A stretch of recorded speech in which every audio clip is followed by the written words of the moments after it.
You and I, all of us together, we require hundreds of tons of crystals every year because we need it for our technology. Literally every tech that we own, from our cell phones, our televisions, computers, laptops, even your things like your car and your microwave and the camera that I'm filming this on, all require crystals in order to run.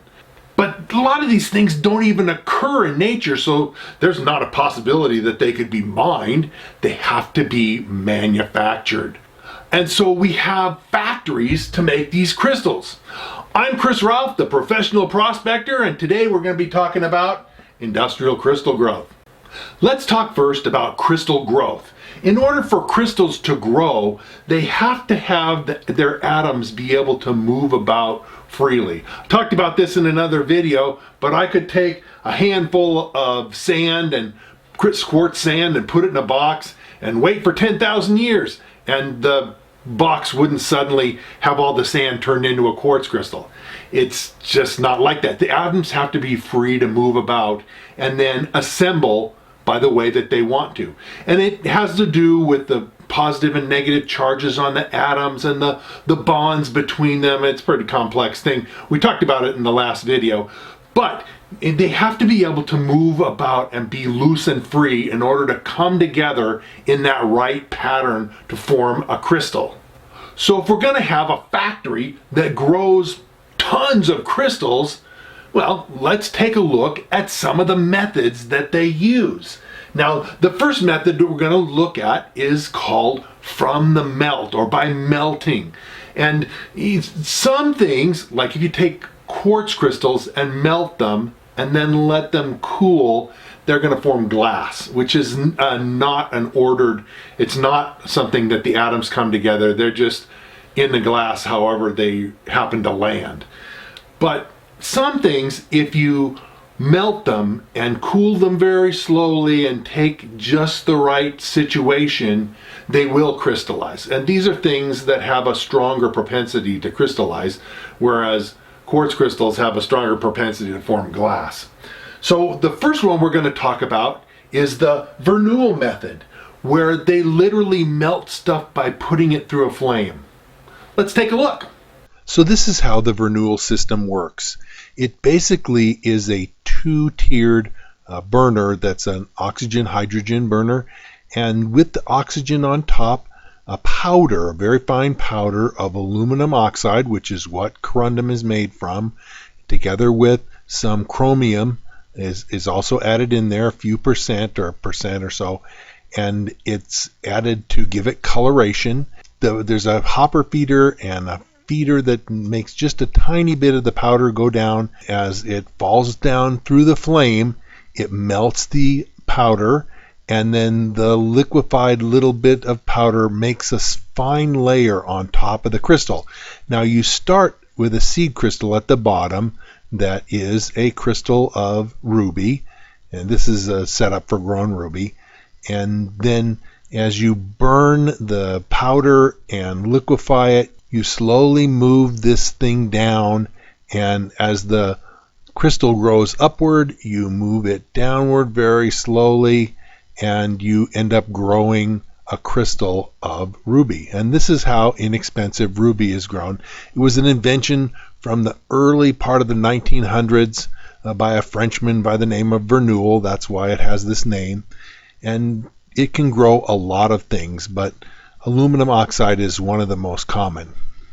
Here is an example that was just started and then stopped, so you could see the larger diameter area is the pedestal that the ruby seed crystal is mounted on, and then you can see they started growing the ruby crystal, grew a nice little piece, and then stopped the process so you could see how it got started. If they allow the growth process to fully proceed to a normal size, this is what they end up with. And you can see that it's very clear, it's beautifully red. You can control the color by what you add to it as far as impurities. But at the narrow end, they broke the seed crystal off, and you end up with this is what they call a boule of ruby. A ruby boule is what these are known as. And if you add different impurities, you can get different colors, different amounts of impurity. If you add a lot of chrome, you get red. If you add just a little bit, you can get pink, and just a variety of colors. And these gems are every bit as hard and durable and have the same optical properties as a natural ruby crystal. Our next method is going to be I'm going to butcher this name, Koszorowski, something like that. This is the method where it's also called pulling from the melt. And most of our technology crystals, including all the silicon for transistors and IC chips and LEDs and that kind of stuff, all comes from this method. Basically, it's called pulling from the melt, and let's take a look at how that works right now. Here's a real old picture of pulling a crystal from the melt, and they're growing silicon crystals back in the day when transistors were only invented less than 10 years before. They're making them just a few at a time by hand still at this point. And what the lady's doing is she's running a piece of equipment that is pulling the seed out of the red hot melt in front of her. The coil around it is the induction coil that's doing the heating. The rod coming down is the rod to pull the material out of the melt, and then you can just see the silicon crystal in the center there in the middle of the red hot heat that's growing as the rod spins and slowly pulls it upward. Here's a diagram that shows what's going on. You can see that there's a melted liquid silicon there, and then there's the seed that's being pulled upward and spun slowly, and it allows that as the crystal cools on the surface of the molten liquid silicon, that the atoms will crystallize properly onto the growing seed crystal. Now, the crystal that the lady was growing in the previous illustration was probably no bigger than an inch in diameter, but these days we can grow silicon crystals in all sorts of sizes, from small to large, and even up to really huge sizes like this truly gigantic silicon crystal pictured here. The third and final one of the melting class is going to be what they call skull melting. And it's probably the least used of these three, and it's pretty much used for making cubic zirconia, CZ, gemstones. And there's a very special reason for this, and so let's take a look at the skull melting technique right now. This is what a skull melt looks like. Now, the temperatures that are required to get cubic zirconia to form are so hot that they really couldn't get a good crucible for it. So the technique involves basically keeping a layer of unmelted zirconia powder around it, and then the melt for the cubic zirconia is on the inside. So the next couple of methods we're going to take a look at is methods from water solution. And actually, things that you look at and think, well, this doesn't dissolve in water, can be dissolved by heating the water up to very high temperatures and keeping it under pressure. Water solution, like I say, it won't dissolve at room temperatures or room types of pressures, but if you put it in a sealed container and heat it up good and hot, several hundred degrees, you can dissolve things that you won't normally think of being dissolvable. Glass and silica is one of them. Silica will not dissolve. We have glass containers to hold water. If somehow water at room temperature dissolved glass, glass wouldn't be a very good container. But if you heat that stuff up and you get it good and hot and have it in a water solution that's at several hundred degrees, way above boiling because you have it under pressure, then you can dissolve things like quartz. And that's how we make quartz crystals. Let's take a look at how synthetic quartz crystals are made. This type of crystal growing operation takes place in great vessels, usually several feet in diameter and 20 to 30 feet high. The lower level has heating elements to keep it hot, and the feed material is in the bottom, so feed quartz if you're growing quartz crystals. And by natural convection, the hot solution dissolves the feed material, and then it naturally convects upward to the cooler upper part where the crystals grow. The growth process takes several months, but when the crystals are completed, then the cap is removed and a hydraulic hoist is used to pull the crystals out of the container. These crystal growth vessels have gotten really huge, and they just grow tremendous quantities of large quartz crystals by, like I say, the hundreds of tons. The size and quality of these quartz crystals is truly amazing. I mean, they weigh several pounds, and they're just literally flawless and of the very highest quality. And of course, quartz is not the only thing that you can grow in these types of vessels.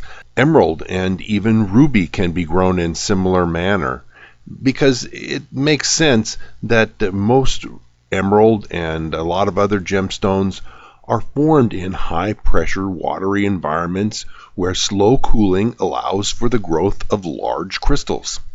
Now the other method is called from a flux, and this is also a dissolving type thing. We talked in the previous method, the hydrothermal, about dissolving things in water at high temperatures and pressures. Well, you can also dissolve things in other things that become a liquid. So if you have like some sort of salt, some sort of chemical that will heat up and melt at a pretty reasonable temperature, and some other thing that you want to grow, it can be dissolved in that melted chemical, then you could probably grow crystals out of that.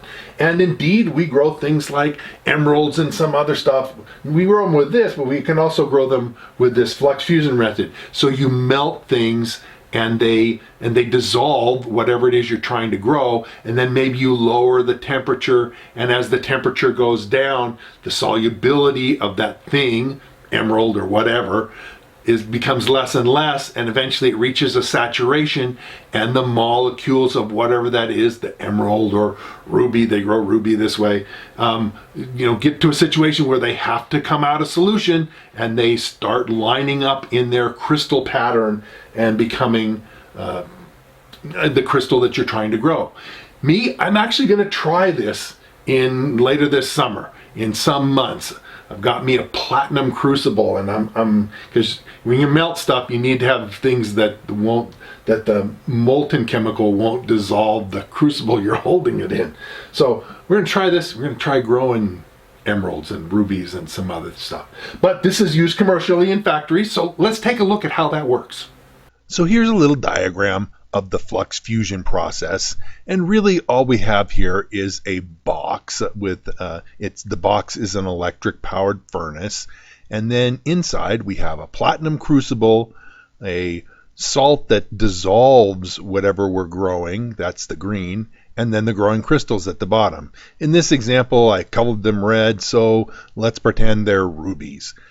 You could choose a number of different salts to be the thing that dissolves the ruby, but you want something that melts at a reasonably low temperature and does a good job at dissolving aluminum oxide, which is what the rubies are made out of.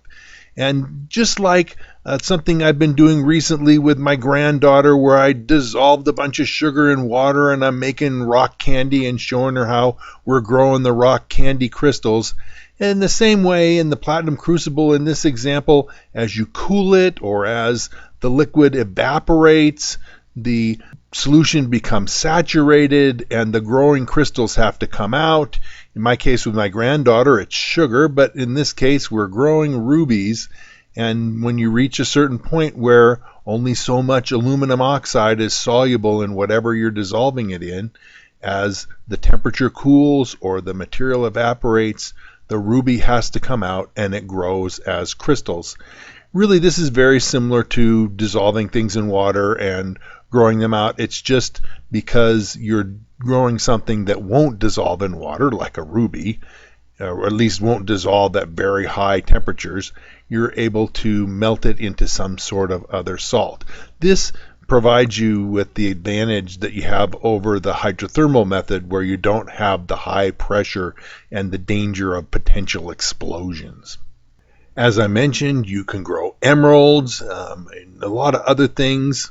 Like rubies, this is a flux grown ruby crystal of very large size, but they also use this technology to grow some very unusual crystals, things that exhibit superconducting properties at comparatively warm temperatures. Next, we're going to take a look at methods that are used for making diamonds. Now, you might just think of diamonds, well, it's for jewelry, right? Well, yeah, it's for jewelry, but we've been making hundreds of tons of just diamonds every year for decades, not for jewelry, but for abrasive use. Diamond, of course, is super hard, makes a great abrasive material, and we just don't mine enough abrasive in diamond mines that are worked for gemstones. We don't mine enough low-grade diamond to make all the abrasive needs that we've had, and literally this has been since the 70s. We've been making diamonds that are not gem quality, making them for abrasive use by the hundreds of tons, literally. I'm not kidding, huge amounts. And that's one of the important commercial things for our technology, is to be able to grind stuff and fashion it and that kind of thing. But we also, of course, make them for gemstones. Now, the two methods that are used for making diamonds is the classic high pressure, high temperature. And so they basically take and make a pressure that's equal to what it is down 100 miles deep below the surface of the earth. It's an incredible amount of pressure. And then they heat it up hot like it's the center of the earth too. You have to have, bright red heat in order to achieve this. But if you can heat carbon up to that pressure and that temperature, it will recrystallize from graphite or whatever into diamond. And we've been doing that for a long, long time. Now, we have been able to make gemstone quality crystals also by this method, but it hasn't been economic until recent times. Let's take a closer look at this high pressure, high temperature way of making diamonds. To prepare the creation of the diamond, the bit that is supposed to be converted from graphite to diamond, here shown in green, is packed in among several high pressure units that also apply the heat. This then is packed in additional vessels. You can see on the left the small green bit, as we saw in the previous slide. It's packed together, packed in additional spherical vessels that are then subject to very high pressure. A large number of these units are then assembled together in a factory setting like this, and large amounts of diamond are made on a daily basis. The vast majority that's produced comes out as grinding and abrasive grade material that looks like this, very small individual diamond crystals. Here is a close-up of the individual crystals. You can see their faces on them, and you'll see that basically this is the same as the larger gem grade crystals, with the fact that the gem grade crystals are treated to remove the yellow color. And here are some examples of the gem grade larger crystals grown with a specific makeup so that they don't come out yellow like the abrasive type crystals. The diamond gems cut from these crystals look exactly the same as their natural counterparts and cannot be told apart from them except for with special equipment. Okay, well, that of course is the classic method, but we also in recent times have been developing methods to use what they call chemical vapor deposition. And literally what's done is they manufacture a diamond seed, and it's basically a thin slice of diamond, really thin because it doesn't need to be very thick, less than a half a millimeter, very thin. And then they put it in a special environment, and usually they have a number of these seeds in the special environment, and at moderate heats, not super high, but kind of a low, dull red heat, and in the right kind of environment, they take carbon-bearing gases and they break them down into plasma, and that releases free carbon atoms into that vapor or airspace above the seeds. And as the little atoms fall down, they land on the diamond seeds. And because of the temperature and the condition, and the seed already has the formation of how diamond aligns. It's not made to graphite. It has the formation of how diamond aligns. Most of the carbon atoms that fall on that seed will align themselves to the diamond type of bonding and alignment rather than graphite or something else. So this is now a very popular way of making diamonds, and a huge number of gemstone diamonds are made this way. Now we make gemstone diamonds this way too, but we make a lot of them this way. This is not used to make abrasive type diamonds. Let's take a look at the CVD method. So here is a diagram explaining how the CVD diamond growth process works.